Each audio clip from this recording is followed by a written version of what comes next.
Welcome to Washington Talk. I'm Young-Kyo Kim. The 75th session of the United Nations General Assembly convenes on September 15th. And this year, the General Assembly will be held virtually for the first time ever due to the coronavirus pandemic. UN documents released prior to the General Assembly indicated that North Korean issues are put on the agenda of this year's gathering. Meanwhile, North Korean leader Kim Jong-un issued a dire warning for the country's economy, adding that the country is forced to reconsider its economic projects. Today we'll discuss these and more. Joining us is Robert Manning, Senior Fellow at the Atlantic Council. He was Senior Strategist to the Director of the National Intelligence and served at the Department of State on the Policy Planning staff and as a Senior Counselor for Energy, Technology, and Science Policy, advising on North Korea's nuclear program. Scott Snyder also joins us today. He's a Senior Fellow for Korea Studies and Director of the Program on U.S.-Korea Policy at the Council on Foreign Relations. His book, South Korea at the Crossroads, examines the trajectory of South Korean foreign policy. Thank you so much for joining us today. Thank you, Young-Kyo. Happy to be here. The issue of North Korea's denuclearization will be revisited at this year's General Assembly. Under the current circumstances, how will it be discussed? Is there any other way than urging North Korea come out to the talks? Mr. Manning, could we start with you? Yeah, I think it's important for the UN to reiterate its opprobrium for North Korea's behavior, but I think it's fairly clear that North Korea has no interest in renewing negotiations aimed at dismantling their nuclear program at this time. And so I think it's of limited utility, but it's not unimportant. And Mr. Snyder? Yeah, I have pretty low expectations for the UN General Assembly to get very much accomplished, especially in a virtual format.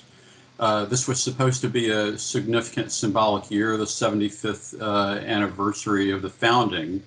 But I think it's going to be very hard for progress to be made in terms of reaching a consensus on denuclearization, not only because it's a virtual UNGA, but also because of the political context coming right before the U.S. presidential election. Mm-hmm. In conjunction with this, the international sanctions on North Korea will likely be on the agenda. Do you expect to hear the calls among the UN member states to ease the North Korean sanctions? And how will the United States respond to this? Mr. Snyder? I expect the U.S. is probably going to want to continue to emphasize maximum pressure, but I think that there is room for a revamp in the approach to sanctions. Some sanctions that have been imposed through the UN Security Council resolutions are not terribly effective, and now North Korea has pursued 2 to 3 years of sanctions evasion, where they've essentially gotten around the intent of the sanctions. And so I think that we could step back and reevaluate and essentially try to shore up some of the enforcement holes while also relieving pressure in areas that might actually be counterproductive to our interest in bringing North Korea back to the table. Uh-huh. Mr. Manning, your view on this? Yeah, I couldn't disagree with that. I think there are two elements to sanctions. One is to demonstrate the rejection of any legitimacy for North Korea's nuclear program.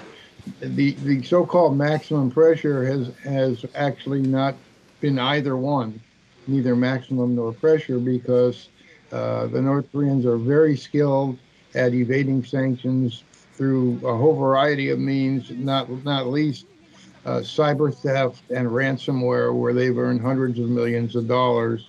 So I think reassessing them is not a bad idea. I think in the U.S., sanctions are everybody's favorite policy when we don't know what else to do, but they are rarely looked at. 2, 5, 6 years later, have we changed anyone's behavior? Maybe we ought to rethink them. The General Assembly decided to continue its examination of North Korea's human rights situation at this year's session. And North Korea has been reacting strongly against the UN bringing up the human rights issue. Shouldn't the UN Security Council deal with this head on in order to really press North Korea on human rights, Mr. Manning? Well, yes, again, it's important that the world make it clear that the horrendous human rights situation in North Korea is unacceptable, and that the world is paying attention and focused on it. But for North Korea, when the word human rights says to them regime change, and they were not going to change their behavior. But nonetheless, I think it's important to keep the heat and the light on what they're doing, because it's absolutely horrendous when you look at the percentage of people that don't have food or not enough food, the tens of thousands they have in detainment camps and so on. The UN Security Council should be discussing the North Korean human rights issue, but it's essentially impossible over Chinese and Russian objections. And so in the past, I think the formula for dealing with this was to have an informal session of the Security Council. That happened for a couple of years after the Commission of Inquiry report came out back in 2014. But since the advent of summit diplomacy, the U.S. has simply not taken leadership on this issue at the UN. And it is something that we need to take back up at this time. Mm-hmm.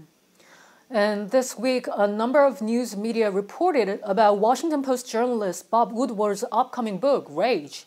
And through those reports, some contents of the letters from North Korean leader Kim Jong-un to President Donald Trump were revealed.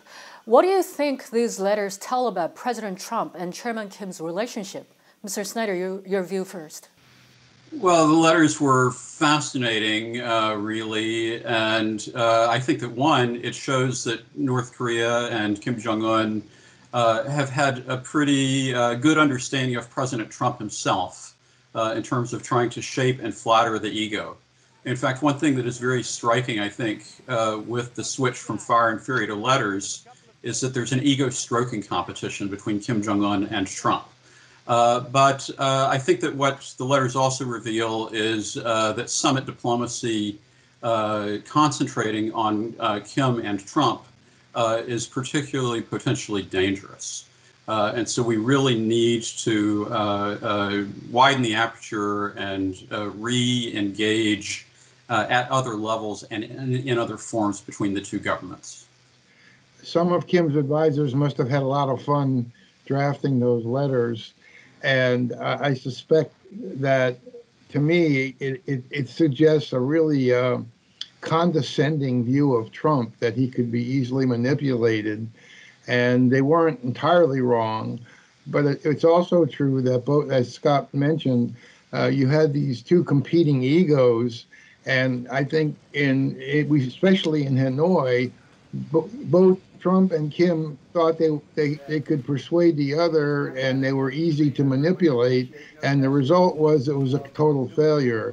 So I think it really raises questions about the idea of this kind of summit diplomacy that has, unless it has been preceded by careful staff work and a game plan for how to proceed and how to follow it. And according to reports about Bob Woodward's book, in 2017, U.S.-North Korean relations were fragile, and the potential for nuclear war was on the mind of the president's national security staff, including former Defense Secretary Jim Mattis. Were the U.S. and North Korea actually on the brink of war back then, Mr. Manning? Well, the scariest thing is even Secretary of Defense Mattis and the National Security Council advisors didn't know if Trump was serious, and that's a dangerous situation. I think he loves unpredictability, but this is a dangerous situation when we're talking about nuclear war, and I think that the fact that the people executing his order, who would execute his orders, really were not sure whether this was a bluff to scare Kim Jong-un or not. Is a really disturbing idea. Mr. Snyder, do you share Mr. Manning's view? Yeah, I agree with that. But what I would also point to is that this was probably the most dangerous confrontation between nuclear adversaries since the Cuban Missile Crisis, except that during the Cuban Missile Crisis, we had communication between leaders. In 2017, we didn't. And now we have this Trump-Kim relationship but it's all been so personalized that we're actually at potential risk of returning to a communications breakdown between confrontational parties, potentially within months, depending on how the election comes out. Meanwhile, North Korean leader Kim Jong-un said that due to the unexpected damage by typhoon, the North Korean regime cannot help but change the direction after comprehensively considering the year-end tasks. Chairman Kim specifically mentioned that restoration of the Gumdok area is important. What is the significance of this Gumdok area to the North Korean economy? Mr. Snyder first. Well, Gumdok, it's my understanding it is an area, it's a mining area. It has a lot of magnesite ore. Magnesite has been an export item for North Korea, and it is also used for domestic construction in the cement industry. And so if they've, so it basically hits both potential exports and it hits in terms of North Korea's domestic production goals. And so that is, and the fact that the North Korean leadership is prioritizing it, I think, underscores its importance perceived importance from the North Korean leadership's perspective. Yeah, I agree. I mean, it's an enormously important mining complex. There's also lead, zinc, and importantly, rare earth materials that are used in telephones and so on. And they were completely flooded in this typhoon. So that wiped out a really important segment of their economy, both internally and in terms of exports. So I think there's a real sense of crisis in North Korea, but because it's so opaque, we really have a hard time grasping the magnitude of it and what the internal dynamics are. North Korea even skipped holding a celebratory event for the day of the country's foundation, which fell on September 9th. How difficult is the situation for North Korea right now, Mr. Manning? I think this is really the worst situation since the famine of the 1990s.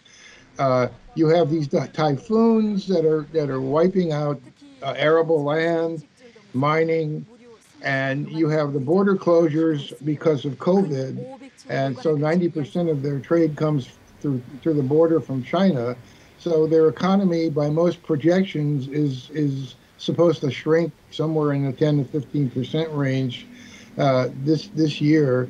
So I think, and it's also interesting that Kim has refused to accept aid. I don't know exactly what that means, but I'm sure it has something to do with the internal dynamics, political dynamics within North Korea.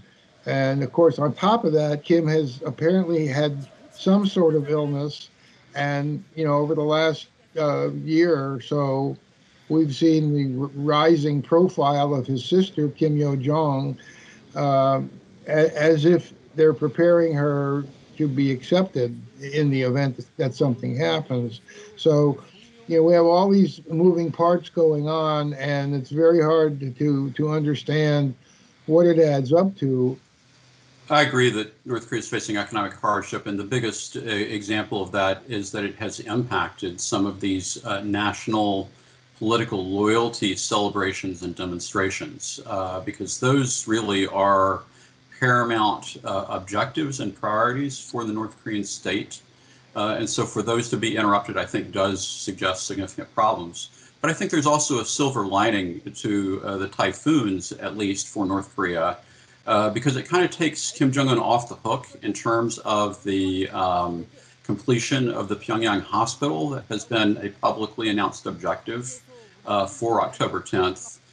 Given the immediate impact of the typhoons, I think that he now has space to miss some of the goals that had been identified for the 75th anniversary of the party founding on October 10th. Mm-hmm. As the country was battered by the natural disasters, North Korean leader Kim Jong-un ordered to rebuild damaged homes and railways by October 10th, when the country is set to celebrate the 75th anniversary of the foundation of the Workers' Party. We'll have to watch whether North Korea will be able to weather through the storm, which has brought further damage to the country's economy, already hit by the international sanctions and border closures amid the pandemic. Mr. Manning and Mr. Snyder, thank you both very much. I appreciate your time today. Thank you. Thank you. And that does it for this week's Washington Talk from Voice of America. Please join us again next week for more analysis.